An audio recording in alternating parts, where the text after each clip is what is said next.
నువ్వు ఎప్పటికప్పుడు క్లారిటీ ఇస్తున్నాను కదా.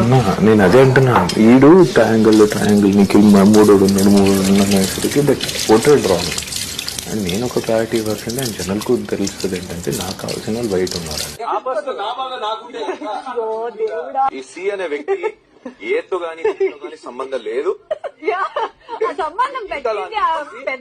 దాడి చేసుకున్న చేసిన పని వల్ల ఆడుకు తెలుసు, ఇక్కడ ఉన్న వాళ్ళకి కొంతమందికి తెలుసు.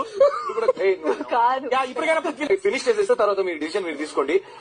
ఏ బి సి లేడు, లేడు వైపు నుంచి ఏం లేదంట. ఎందుకంటే నాకు నా వైపు నుంచి కానీ వేరే వాళ్ళ వైపు నుంచి చెప్పే క్లారిటీ చెప్పడమే రాంగ్ అవుతుంది.